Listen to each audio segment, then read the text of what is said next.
Hi, good morning. நேற்று கோயிலுக்கு போனதுனால இன்றைக்கி கொஞ்சம் லேட் ஆகிடுச்சு எந்திரிக்கிறதுக்கு. என்னுடைய ஹஸ்பண்ட் தான் என் குழந்தைக்கு தோசை ஊற்றி ஸ்கூலுக்கு அனுப்பிச்சி விட்டுட்டு இந்த கிளம்ப போகிறாங்க.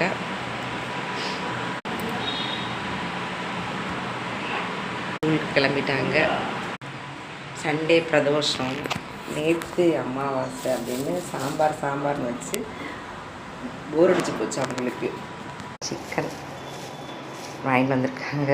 இனி நான் தான் குழம்பு வச்சுட்டு எல்லா வேலையும் பார்க்கணுங்க. வீட்டில் வேலை சரியாக இருக்குங்க. இப்படி தான் வேலைக்கு போகிறவங்க பாவம். பாய்.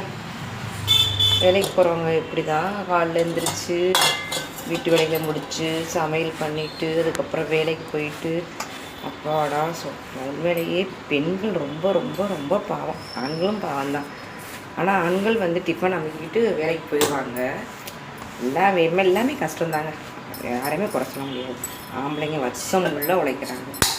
பொம்பளைங்க வீட்டு வேலையும் பார்த்து எல்லா வேலையும் பார்த்து எல்லாமே கஷ்டம்தான். கஷ்டப்படாமல் எதுவும் கிடைக்காது. அப்படிதாங்க.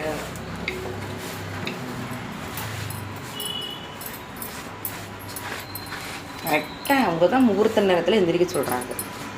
3:30 எந்திரிச்சோம்னா அழகாக தூக்கத்தை நம்ம இழந்தோம்னா அழகாக மெதுவாக தூக்கத்தை இழந்துட்டு 3:30 எந்திரிச்சோம்னா மெதுவாக வேலை பார்க்கலாம். சமைச்சு அனைத்து வேலைகளையும் முடிச்சிடலாம். சமையல் பண்ணிவிட்டு துணி துவைச்சி வீடு வாசல் கூட்டி தள்ளிட்டு பாத்திரம் விளக்கிட்டு நம்மளை குளிச்சுட்டு சாமியை கும்பிட்டு இப்படி சீக்கிரமாக எந்திரிச்சிட்டோம்னா மெதுவாகவும் வேலை பார்க்கலாம். ஏன்னா இந்த தூக்கத்தை நம்ம கட்டுப்படுத்தணும். நம்ம எல்லாருமே அந்த 3 to 6 வரை தாங்க அசந்து தூங்குவோம். தூக்கம் அப்போ தான் வரும். அப்படியே சுகமாகவும் இருக்கும் தூங்குறது. ஆனால் ஒன்றை இழந்தால் தான் ஒன்றை பெற முடியும்னு சொல்கிறாங்கல்ல, அது உண்மைதாங்க. தூக்கத்தை இழந்தோம்னா கண்டிப்பாக எல்லாத்தையுமே நம்ம சாதிக்கும். இப்போ தான் நான் நேற்று கோயிலுக்கு போனதுனால இன்றைக்கி இப்போ தான் சமைக்க போகிறேன். என் சொந்தங்கள், என் அக்கா, தங்கச்சி, அண்ணன் அனைவருக்கும் டைமிங் இருக்கும்போது நான் கமெண்ட்ஸ் போடுறேன். இன்னும் யாருக்குமே போடுறேன். எனக்கு இந்த கமெண்ட்ஸு, லைக்கு, சப்ஸ்கிரைப் பண்ணுறத விட எனக்கு நிறைய சொந்தங்கள் கிடச்சிருக்காங்க. ரொம்ப சந்தோஷமாக இருக்குது. நிறைய சொந்தங்கள் இருக்காங்க. எங்கள் சொந்தத்தை பொறுத்தளவு எனக்கு எங்கள் அம்மா, எங்கள் ஆச்சி, எங்கள் சித்தி எல்லாருமே ஒரு வருஷத்தில் இறந்துட்டாங்க. அதனால் எனக்கு எங்கள் அம்மாவுடைய சொந்தங்கள் தான் எனக்கு ரொம்ப பிடிக்கும்.